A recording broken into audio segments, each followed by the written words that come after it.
Welcome to Chalk and Talk, a podcast about education and math.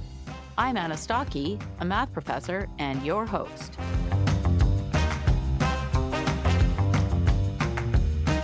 You are listening to episode 22 of Chalk and Talk. My guest in this episode is Dr. Carl Hendrick. He is a professor and an author of several books on teaching and education. I've followed and admired his work for many years. He's extremely knowledgeable about various education topics that I'm really interested in. So I was delighted when he agreed to come on my podcast. Carl has written about growth mindset, so I asked him to talk about what the research says about that. We talked about whether motivation is a precursor to academic success or if, in fact, success is more likely to lead to motivation.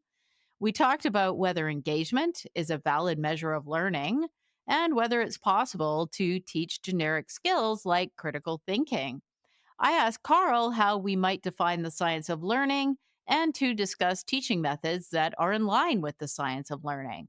We ended the conversation with a discussion on the impact of mobile phones on learning, and Carl gives some useful advice for new teachers. I thoroughly enjoyed my conversation with Carl, and I hope you do too. Now, without further ado, let's get started.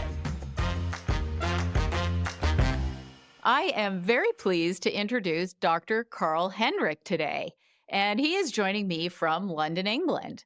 He has a PhD in education from King's College London. He is a professor of education at Academica, University of Applied Sciences. Prior to that, he was an English teacher and head of learning and research at Wellington College for 11 years. And he taught in several other schools in the UK prior to that. He is the author of several books on learning and education, including How Learning Happens with Paul Kirschner and How Teaching Happens, and What Does This Look Like in the Classroom, Bridging the Gap Between Research and Practice. He blogs at carlhendrick.com. He is very active on X, formerly known as Twitter. He often tweets about research studies, and he's a frequent invited speaker. Welcome, Carl. It's so nice to meet you. Welcome to my podcast. Thank you for having me on. I'm really honored. So before we get into it, I'm wondering if you can tell us a bit about your background. What subjects and what grades did you teach? I started life, I didn't do very well in school. I left school. I was a musician for a few years. I kind of moved out of where I was living and lived in the city centre of Dublin for a couple of years. Then I moved to London. And then I had this really misguided idea that I was going to be a novelist. So I thought, well, I should really kind of read as much as I can. So I did a degree in English literature, English and American literature. And I really loved that. And I thought, how can I keep the good times rolling? So I speculatively applied for a PGCE, so a teacher training degree at King's College, which is a very, prestigious place, and just totally not thinking that I would get anywhere near the place. And I managed to pull the wool over their eyes and I got in there. Part of that was a teacher placement. So I was put into an inner city London state school and I just really loved it. Then after that, I did a master's degree in literature, modern contemporary literature. And then I went back to King's College to do a PhD. It was sort of a period of long-term self-indulgence, academic decadence. I was just kind of reading stuff that I was interested in. And then I encountered some cognitive psychology. So stuff that was probably like halfway through that process. So maybe 3 or 4 years into my PhD, I had encountered stuff that I had never encountered before. And that was stuff about the limitations of working memory. I remember looking at the work of Engelman or wanting to find out about education research and really coming from a constructivist background. And constructivism was the kind of sine qua non, like the non-negotiable. This is how learning happens. Kids learn in groups, they learn through talk, they construct their own knowledge and stuff like that. So then I kind of read some cognitive psychology and just felt, wow, this is like, why have I not heard about this? This is extraordinary that I had no knowledge of this. I remember reading about Project Follow Through and thinking, wow, well, that's a big study. That's a long study and not quite understanding it. And then reading Why Minimally Guided Instruction Doesn't Work, which was, I think, published in about 2006. And I just never heard any of these arguments before. I'd not heard them phrased like that. Then I'd heard Dan Willingham talk. As you know, he's masterful at kind of rendering these concepts and making them come alive. Then that got me to a place of really thinking hard about, well, what do teachers need to know? Like, what are the things that they can use in a classroom? And that led me then to write a book called What Does This Look Like in the Classroom, where really I had gotten disillusioned with the language of academia, particularly in education departments, this very obscure, kind of undemocratic language. I kind of saw a lot of academics writing for other academics and not really writing for teachers. So I was interested in the question of, what do you wish you knew in your first few years of teaching, and what would help you in that situation? So then was introduced to some amazing people, and then I wrote a book with Paul, and then another book with Paul, and here I am. You're a musician? Yeah, I was in a band and we had a record deal. This is sort of pre-internet. So this is around 1999. We had a record deal, yeah. We made an album with a guy called Michael Beinhorn, who was a very well-known producer. He produced like bands like Soundgarden, and I think he did an Ozzy Osbourne record. I think he did a Red Hot Chili Peppers album as well.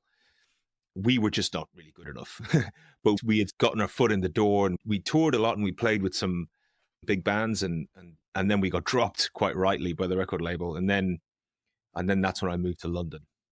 So are you a singer, or what instrument do you play? So, yeah, guitar player, singer, but there's nothing now. There's nothing online. Any stuff that was there was kind of gone. But I do have a video of the band at a festival, and yeah, that's going to stay in the vault. You encountered cognitive psychology in your PhD, as I understand it.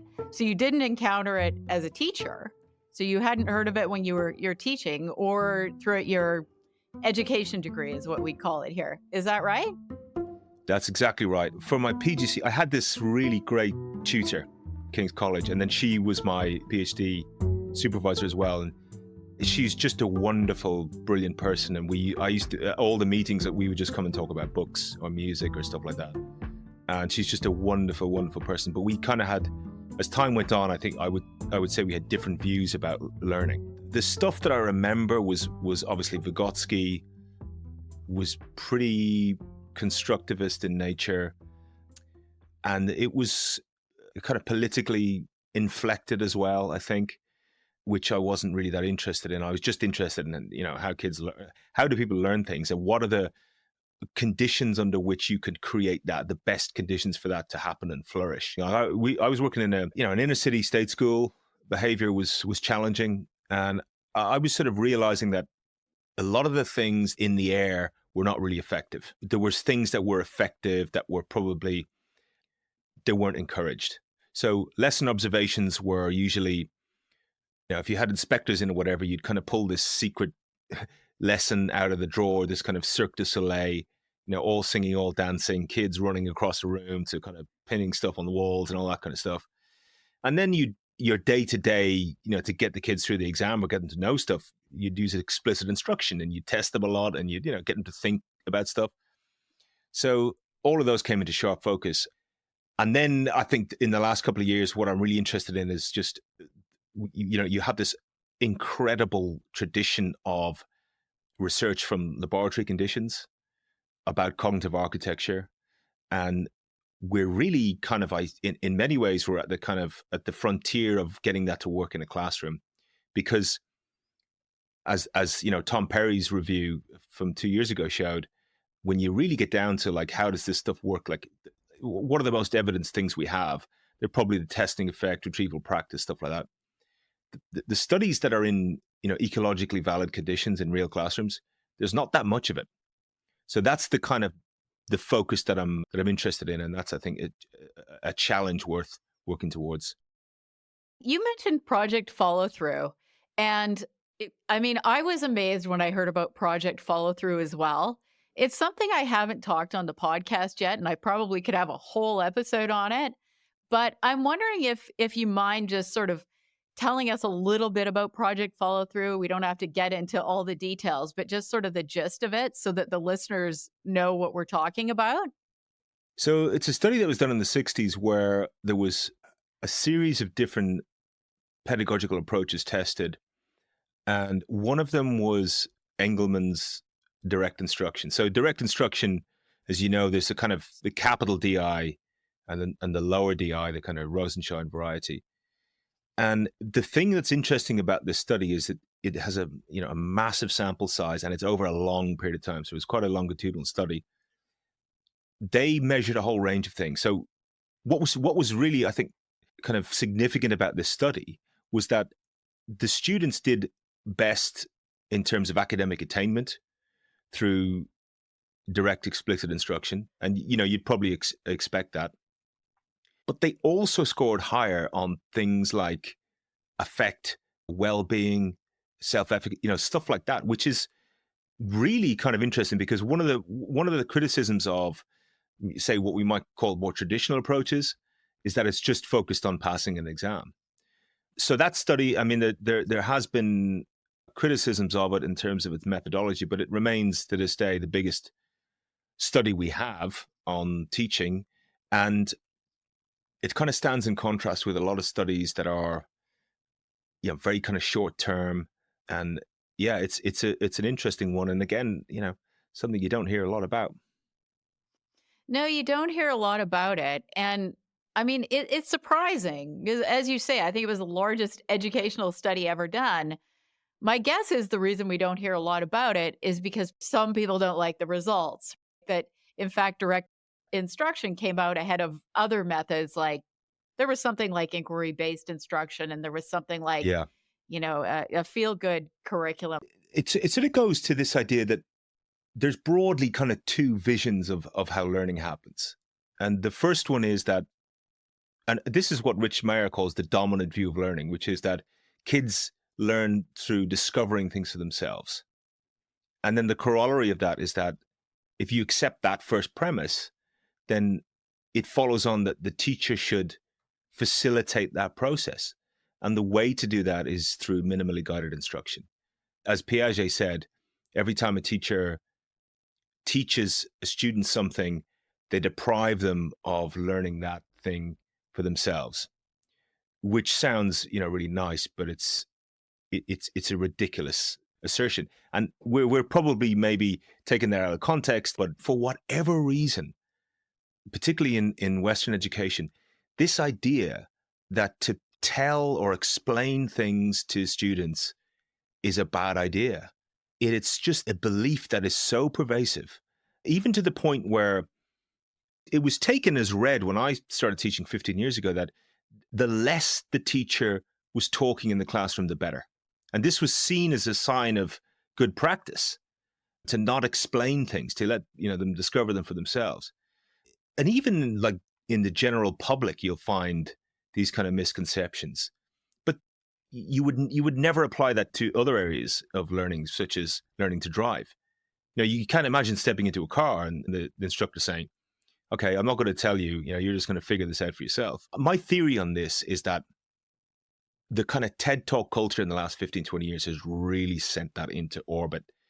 But it comes from the basic truth that learning at its heart, it's fairly boring.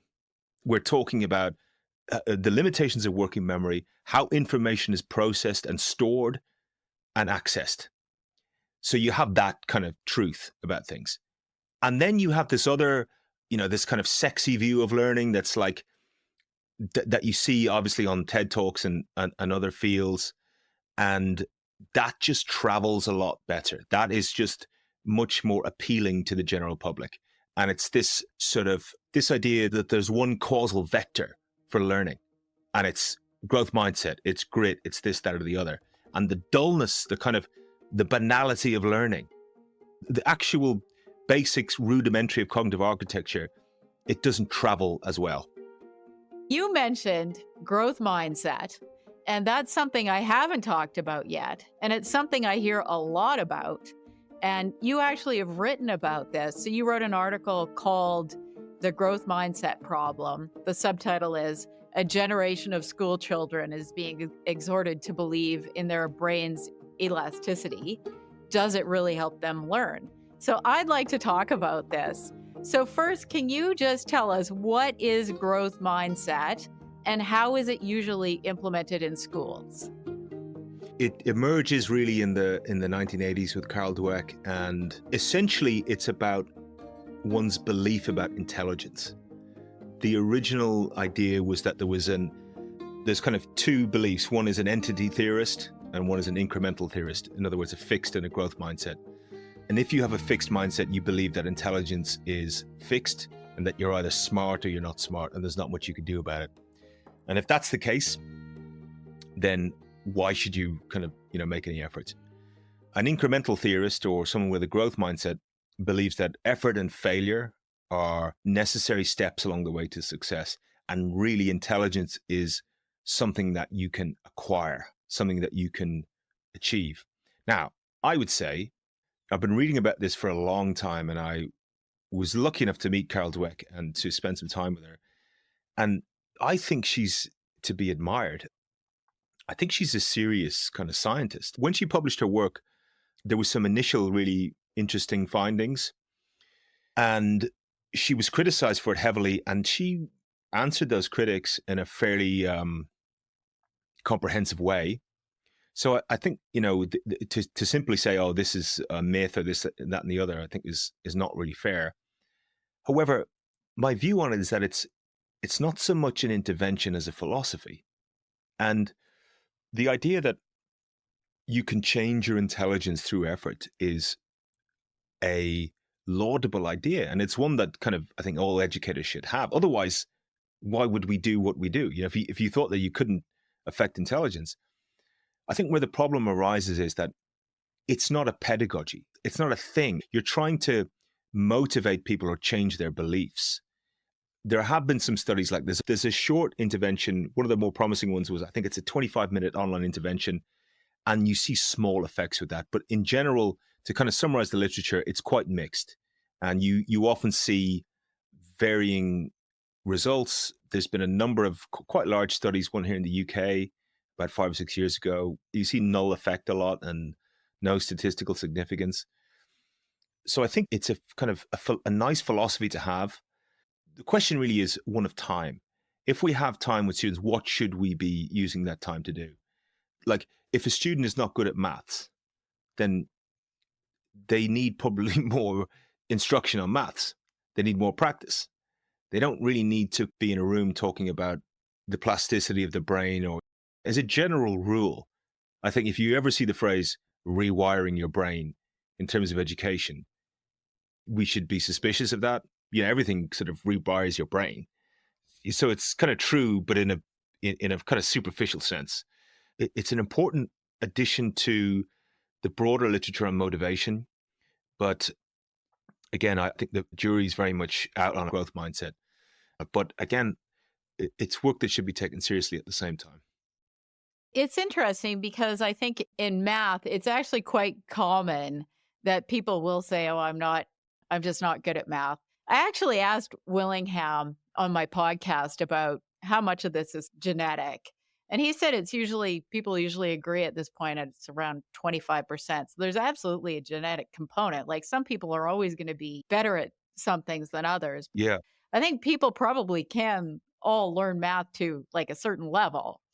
So I think we do definitely need to make sure that people understand that for sure you can probably achieve a certain level, and working hard is obviously something you want to do. But I guess the issue with growth mindset maybe is that it's just a lot of talk. So you Yeah. can't just go around saying, have a growth mindset and you will do well. There's a lot of things that have to be there for you to be able to learn math properly, right? You have to be taught well, you have to get good practice and all those things. And they probably mean a lot more than just feeling like you can do it. So do you think, Anna, that would you say that anybody can learn maths to like a fairly proficient degree? Or do you think there's a kind of an innate aspect to it? Well, I have to be careful about what I say here because, I don't know for sure. I suspect that most people can learn math to a certain level. There probably is some sort of innate piece to it, but we do want people to try. we don't want teachers to be labeling children like you're a math person and you're not a math person. What do you think? It's interesting because growth mindset is it's kind of attacking this idea of innateness, or at least the kind of innate intelligence. When you look at something like grit, Angela Duckworth stuff, the perseverance towards long-term goals, it kind of maps onto the construct of conscientiousness. Like a lot of critics of it just say it's basically conscientiousness. And in a way, it kind of turns back in on itself, because to what extent is growth mindset an innate thing? Like, are some people just born with a better growth mindset than others? Are some people just up at 6 a.m., they've got a neat desk, they can work, whereas other people they just need the deadline to work on it? So even that is kind of, to what extent is that a heritable trait? So it's difficult. But again, growth mindset, we don't know if it's going to work at scale. But there's stuff that we definitely do know works at scale. And for whatever reason, it's derided. Also, the conscientiousness, the resilience, that sort of thing, it probably has a lot to do with your upbringing as well, don't you think? Yeah, absolutely. And I notice growth mindset, you often see it in elite public schools or private schools, where you have a lot of students who are going to do well regardless. John Hollingsworth, he wrote a book called Explicit Instruction. And in that book, he talks about this distinction between talent development versus talent discovery. And talent discovery, they're usually the kids who have their essays on the board, or they get the merits and all that kind of stuff. He says the figure's roughly maybe 20%. Kids are going to do well regardless. They're going to do well regardless of whether they've got an effective teacher or an effective curriculum or whatever. They're just going to do well. But talent development is about all those other 80%. And that's where explicit instruction is so important, because you're not just merely identifying and discovering talent, you're actually developing it. And I think that's a nice idea. You wrote a blog post called 5 Things I Wish I Knew When I Started Teaching. And I was hoping we could talk about some of those things. I found that really helpful and interesting. And a big one I want to talk about is motivation. So you wrote that you wish you'd known that motivation doesn't always lead to achievement, but actually achievement often leads to motivation. So can you elaborate on that for us? Yeah, I kind of came across this in 2 points. One was Graham Nuttall's book, The Hidden Lives of Learners, which is, I just would recommend to everybody. It's a really short book. I think it was the first time I encountered this idea that motivation and achievement, there's a sort of an inverse relationship to them. Then there was a review by Daniel Merce, and Merson Reynolds wrote a book, another great book called, I think it's called Effective Teaching. It's a review of the literature. And I saw it there again. And then I started to read some studies on this and started to notice that students who achieve things, even in the short term, it tends to have this knock-on effect to their motivation. My theory is that we kind of have the causal arrow the wrong way around. I grew up in a system where you try to motivate kids either through intrinsic or extrinsic awards, or an assembly or a prize or whatever it was. Whereas I started to notice that in my own practice, that if you can get somebody to a place where they experience success, even in just a small way, and use that as a kind of a lever to move things forward, I noticed that was a very effective way of doing things. And that was really about explicit modeling of things, close feedback, opportunities for practice. And again, it's one of those things that's very counterintuitive. It's one of these things that the more complex something is, the less it's going to fly with the public and with people in general, because it takes explanation. That's one of those things which I think it's a difficult thing to get your head around. I agree with this. And from teaching for many years, I've observed this as well. And I think, especially in math, which has a lot of applications, I think there's a lot of expectations that we're always supposed to be including applications when we're teaching. But often the applications are really messy. And I've observed that, in fact, when students are unhappy in class, it's not because I'm not giving applications. It's usually when they're lost or struggling with the material. Also, like my students, the ones that have more difficulty with math, it's actually the application piece that they don't like that much. I mean, I do motivate with applications. I just think that the idea that applications are going to cause students to like math more or be more motivated to do more math isn't necessarily correct. I think that when students feel success, that's when they feel motivated to do more because it makes them feel good. They feel like they're good at math. Yeah, I think there's a lot of students who are going through the day feeling no success at all and not learning anything at all. They're just kind of going through the motions. Again, that's where I think instruction and thinking about instructional design is so important. And I mean, also, you can't be doing songs and dances and stuff all the time for the students. Like at some point, they do have to sort of understand that learning is something that you should try to do and you should try to enjoy and you can enjoy. Like you can enjoy doing things just for the sake of learning things and acquiring knowledge. Absolutely. Let's talk about engagement. And this is a big one. You've written a blog post about engagement called Just Because They're Engaged Doesn't Mean They're Learning.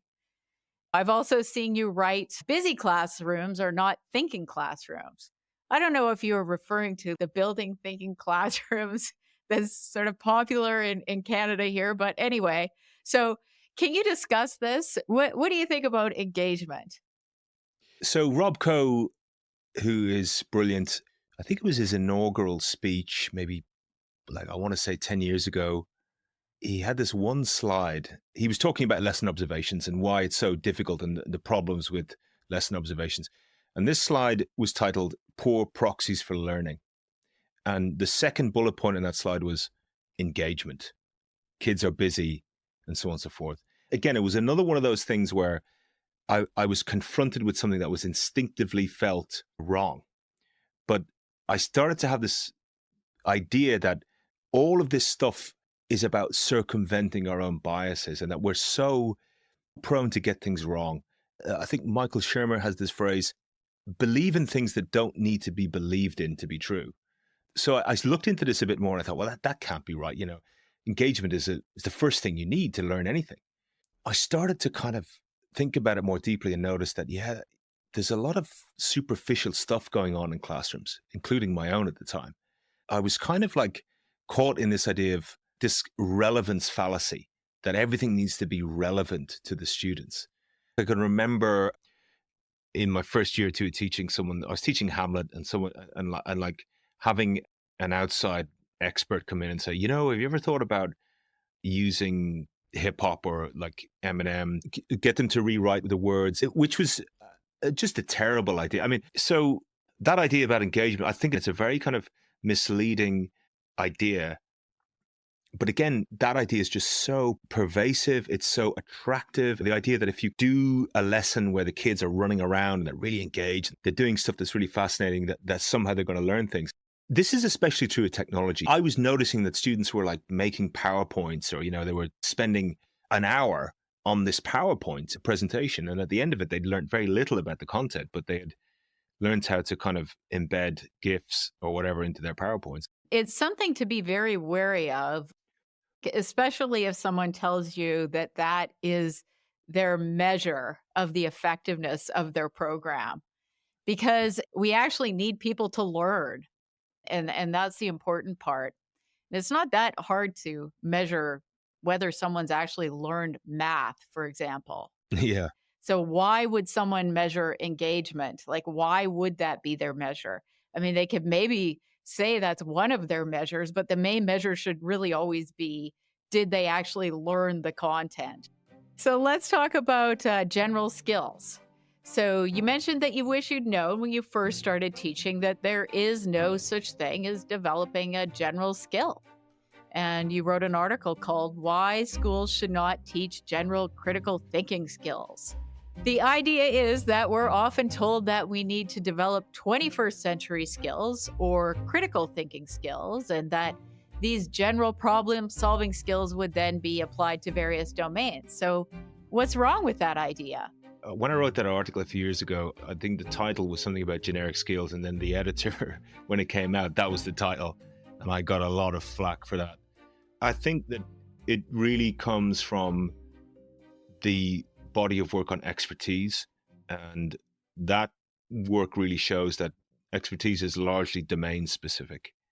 At the time, I was encountering a lot of stuff like alliterative phrases like, the four C's, or which I was really suspicious of as well, because if your whole kind of educational initiative is based on letters that are the same letter, either one of two things is true. It's either an incredible coincidence that all of these things begin with the same letter, or you've just made it up. Collaboration, creativity, curation, all this kind of stuff.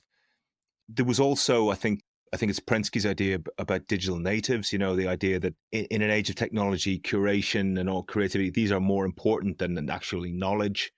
And then also the idea, Sugata Mitra, again, another TED talk, another huge, huge thing. The idea that knowledge is not important because you can just Google it. Why do we need to know anything when we got mobile phones? Kids can look things up. It's redundant to know stuff. We can talk about things like, yes, of course there are generic skills. So reading, I think there are principles. So correlation is not causation is a principle, but it's not really a skill. And even in my own subject of English literature, you find that you can be creative only to the extent that you have knowledge about the thing that you're trying to be creative with. So even if you say, take the main idea in a text or apply this idea to it or that idea to it, without any real understanding of the text itself, even within a domain.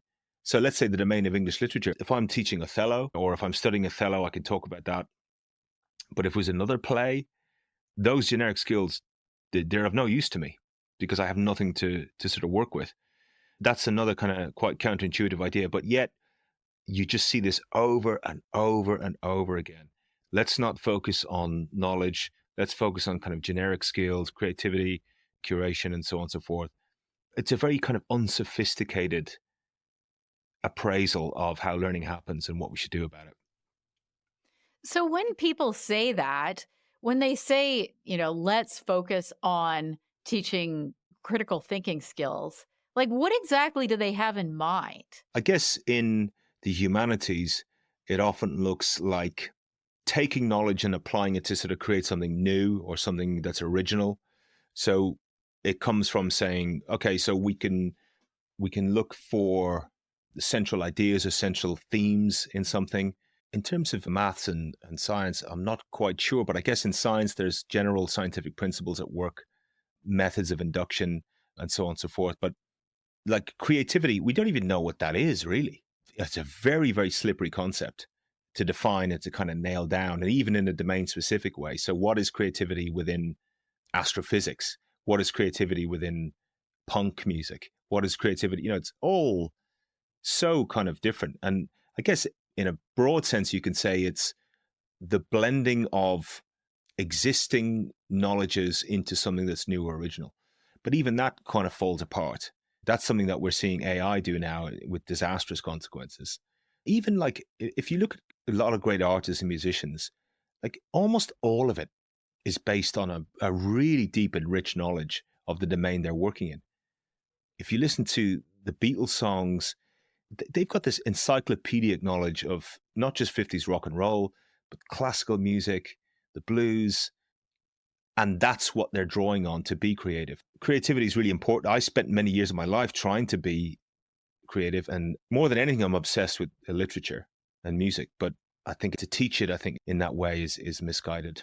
Yeah. And I think in math, what they probably would have in mind is problem solving. So solving complex problems, but without actually working on the foundational piece. Practicing procedures and techniques and things like that would be considered rote. Being immersed in problems and trying to solve the problems, that would be considered developing creativity. But again, the problem is that if you don't have the techniques and foundational skills, it would be hard to solve those problems and be creative with those problems. I think it's similar, just in a different setting. I often see like Richard Feynman quotes, and whether they're taken out of context, I don't know, but they're kind of very much like, oh, knowledge, facts don't matter, or, this kind of stuff. Is he misquoted there, or is that like, what's going on with that? I've wondered about that too. You see this Twitter account, right? And you see Yeah. these kinds of things. And then lots of people retweet it. And I think it could be one of two things. Either they are misquotes or it's the curse of knowledge. I think Right. people forget how much work they had to do to get to the point where they are. With Matt Burns, we talked about this. And he mentioned that also there are just people that it doesn't take them as long to acquire the facts and techniques and skills as it does other people. So they don't actually relate. So my guess is it has to do with these things. So is it like, every year when the school results come out and you get some millionaire saying, I failed all my GCSEs and look at me now, it doesn't matter. In other words, they were extremely lucky to get where they were. Whereas for 99% of people, having good exam results is life changing. I think it's a lot like that. We can't all be Richard Feynman. Like most of us actually have to do a lot of work to get to the point where we can be successful. So yeah, I think that's a great analogy. On this topic, do you think there's a science of learning? I've seen some people challenging this notion on social media because we've heard a lot about the science of reading and then there's the science of math. So do you think there is something like a science of learning? I think that there is a science of learning. If we define learning as Paul would put it, a change in long-term memory, which I don't see what else it could be.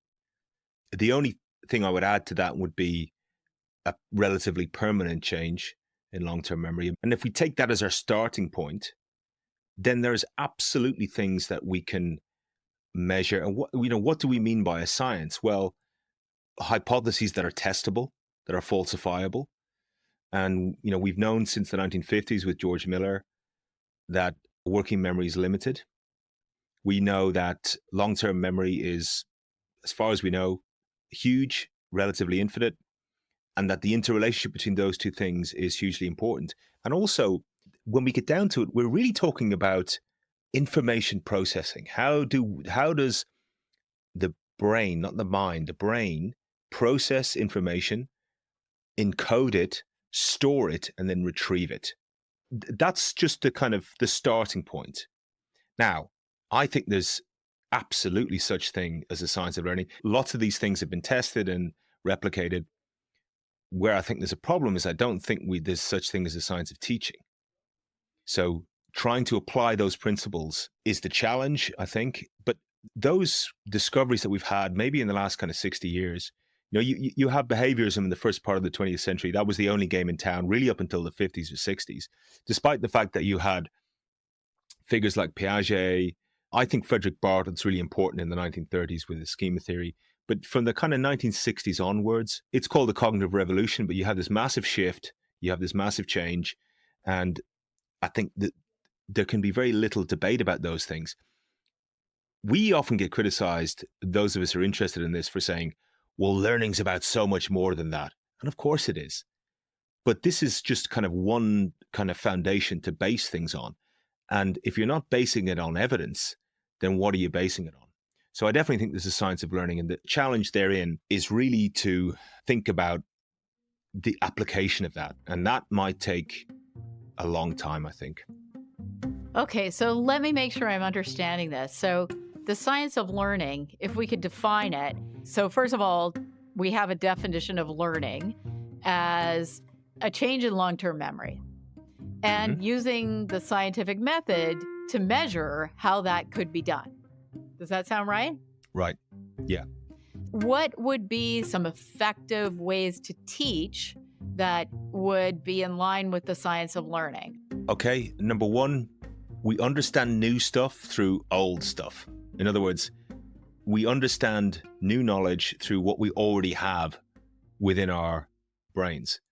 If that's true, and if we accept that principle, then we need to give students, we need to furnish them with the knowledge they're going to need to understand new knowledge. And that's an explicit thing that we can outline. So if you know you're going to teach differential equations, then there's going to be smaller components that you need to build up to that and know what to do. So that would be one major principle. Well, I guess the flagship idea from cognitive load theory is that a working memory is limited. It gets easily overloaded. And to leverage long-term memory is a way of kind of changing that.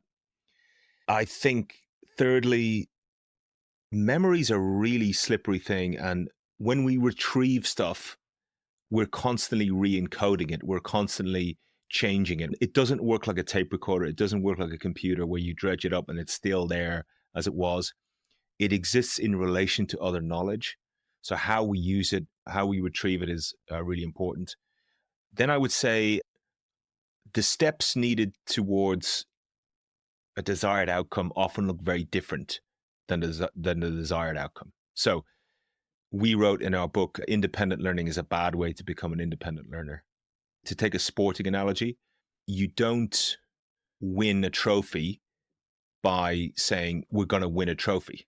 So you often hear in football, managers or coaches who are successful, journalists say to them, are you going to win the title this year? And they go, we're just focused on the next game. We're not even going to think about that. And breaking larger global skills down into smaller components. So just focusing on the details of the thing that's next rather than the kind of end outcome. So we all want people to be independent learners. We all want students to be working independently. Here's another big thing that never gets mentioned. So people like, I'm not going to include myself in this, but like Paul Kirshner, John Sweller, and others in that field, there's this caricature of them that they're just interested in explicit instruction, stuff from cognitive science. In cognitive load theory, an explicit goal of it is to get students to a place where they are doing inquiry, independent learning, working away from a teacher. It's just that they have different views about how to get there. And you could argue that the weight of evidence is towards what we might call, in a broad sense, cognitivism. So there would be some kind of general principles, I guess, critical thinking. Well, what are you going to think with? And you need to think with knowledge. So what are the ways of furnishing students with that knowledge, getting them motivated? We have a good track record of that. We have some quite good evidence on that. And again, things like the work example effect, modeling, these are very, very effective ways of doing that. But again, the last thing I'll just say in this is, why doesn't every educator know about these principles? Just the basics of like the limitations of working memory, all of those things. It's just extraordinary to me how somebody can be trained to work in a public school and teach young kids and never encounter the fundamental mechanics of learning. So in the worked example effect, that's a tried and true method. Yeah. I actually think it's sort of seen as old fashioned, but why would you put these labels on something that actually helps people learn? It's so obvious. So in math in particular, I think the worked example effect is really important. If you want to give someone problem solving techniques, what do? You model problems and you get them to then solve a problem like the one you did. And gradually you can take away the amount of support you're giving. And then the students can solve problems on their own. It makes perfect sense. So you're talking about worked example effects, scaffolding, retrieval practice, those kinds of things, right? Checking for understanding. Yeah. And I think it's not even just that a lot of times teachers don't know it. I think a lot of times they're told not to use those methods, Yeah. that they don't work, which is Yeah. even worse than not knowing it. It is extraordinary. And I still don't know why that is. I think it's an ideological, I don't know who it was who said a good test of someone who's, well, a scientist would be to ask them things that they accepted are true, but wish they weren't. I think there's a lot of people, particularly in education, who they haven't changed their mind on anything. They've just started off with a position. And despite evidence to the contrary, they haven't kind of shifted or changed their mind on anything. We should mention one last thing, just with the PISA data coming out, and something that I've seen you write a lot about. In fact, I went back to some of your work just yesterday because I was writing an intelligence memo for C.D. Howe Institute about the scores, and you've written a lot about cell phones. I've seen you even write that we're going to look back on kids using phones today in the same way we look back in horror at kids sliding around the backseat of cars with no seatbelts in the 80s. Do you want to talk a bit about the research findings on phone use and how it impacts children and learning? Yeah, it's not good. That's the basic premise. And I should also say, this is one area where I completely changed my mind. Probably 10 years ago, I was an advocate of using technology and even using phones in a classroom. For my PhD, I spent about 2 years reading an obscure Russian philosopher called Bakhtin, and I loved it. And he was writing about Dostoevsky, but a lot of it mapped on to learning in terms of this idea of the dialogic, of being in a dialogue with knowledge in the wider world. And it kind of made sense to me that students being in the dialogue through the internet. But what has happened in the last 10 years is that digital devices have become captured by particularly social media companies who have billions of dollars of algorithms technology pointed at your head, knowing exactly what pushes your buttons. Now, for us as adults, it's extremely difficult and it's extremely distracting. But for a 12-year-old, it's a disaster. And it's a disaster not just in terms of attention, focus, learning. We're also learning that it's a disaster for well-being, mental health. So the idea that a teacher's going to have 20, 30 students in a classroom with their mobile phones and all of the attendant distractions on it, and that student is going to use that phone in a constructive way, it's just a complete misnomer.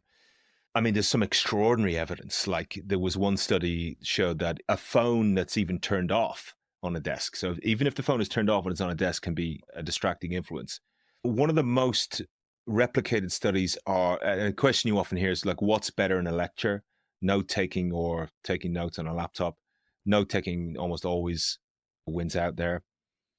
If you test the students at the end about what they remember or what they learned, then it's usually note taking. And that kind of stands to reason because it's more effortful. As an English teacher and as a lover of books, I think we're kind of losing this ability to just stay with ideas or stay with things. Particularly when I was younger, I would read books for hours and sometimes days. And when I went to university, I loved it so much because I could just read I could read a novel in 2 days or something like that, and I just loved doing that.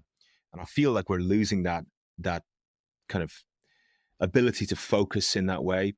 And we're an interesting kind of case study, like people our age, because we've almost had half of our lives with no internet and the second half of our lives completely saturated in it. And so we remember what it was like to live in a world pre-internet.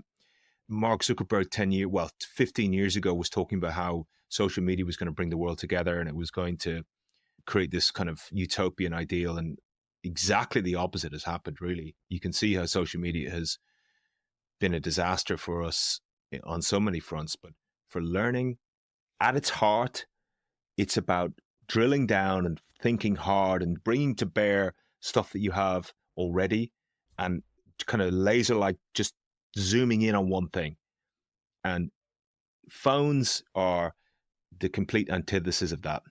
I see it myself when I'm on my phone. I try not to have anything on my phone other than just, the bare bones of stuff. But sometimes if I go to a conference or whatever, I have to put Twitter on my phone. And it's a disaster. I'm just like, mindlessly scrolling through it. So I think it's very worrying. And I think that if schools have one policy, I think banning phones would be the most important. Another thing that stood out from that PISA data is just even the distraction of having other people on their phones was strongly associated with lower math scores, which doesn't surprise me in the least. And in the summer, I went to see the play Hamilton, and there is someone in front of me on their phone the entire time. Yeah. And you start to get really irritated about it. Like, why are you on your phone? And the light keeps coming on. And just think about children in a class. Even at the university level, I think that university instructors would be wise to have no cell phone policies in their classes. I do. I've told my students why. I use the secondhand smoke analogy, like Paul Kirshner talks about, that it bothers the people around you. Even if you're not worried about yourself, you should at least be worried about your peers. Do your students have laptops? No, they don't have laptops. So, because they're generally taking notes, and most of them wouldn't know how to take the notes and the math symbols, but a lot of them do take notes on their iPads. But most students actually are just taking notes on paper. I also kind of worry a lot about my own kids. And I have 3 girls and they're very young.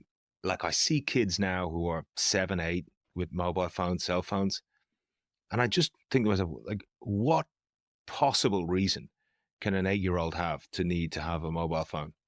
I just can't get my head around it at all, and it's only a portal to bad things, really, for young kids. So yeah, I think it's a real worry, but I do think that it's going to be almost impossible to put the genie back in the bottle now. I grew up, as I'm sure you did as well, where people were smoking everywhere. You know, they were smoking on planes, on buses, in public spaces, restaurants, pubs, bars. Now, you'd be shocked to see that, and I think that there's a sort of a Wild West feel to mobile phones and the internet and what's available.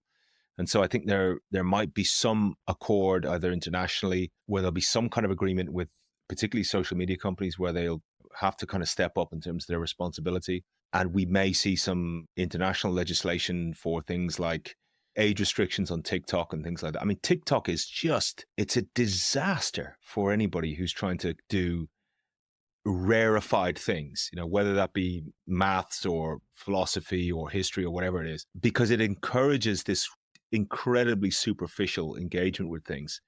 If you're kind of flicking through things and if you talk to students, they'll all say it like, that it's a disaster for them.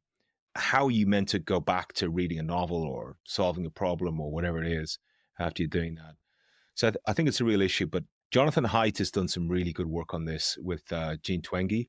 They've published some things, and he has a new book coming out, which I think will be on this topic. And, he's someone who I think doesn't just point to the problem and criticize it, but he tries to come up with solutions. I think he's a really interesting voice to listen to. Last thing, what's your advice for new teachers?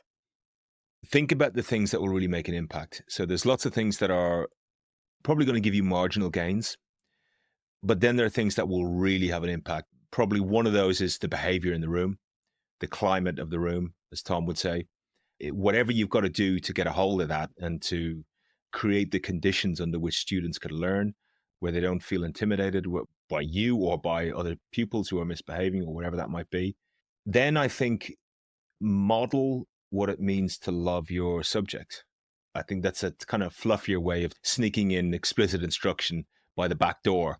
I was mesmerized by one teacher in particular when I was probably like 16, 17, who talked about the Odyssey by Homer. And he talked about it in a way that really impacted me. And he would just come in and talk for, 20, 25 minutes. He wasn't that interested in what we thought, but we were interested in what he thought because he was just fascinating. And he would range from, he would talk about Homer and the Odyssey, and then he would kind of talk about wine, and like he'd go on this 10-minute diatribe about what wine meant to Greek society. And then he would talk about Alexander and his campaigns. And we were just like riveted listening to this man because he was just so fascinating and so interesting. But above all, he modeled this reverence for knowledge. Like it was just this palpable thing. And I learned from him, and it spoke to me. And obviously it didn't speak to, everybody, but it was my first encounter with, wow, knowledge is important and reading is important. So think about the impact and model your subject and what it means. Because if it's not shining out of you, then how are they meant to know what it means to love your subject? That would be, I think, one of the number one things about getting students to like math. Display a love for math yourself. Like math is fun.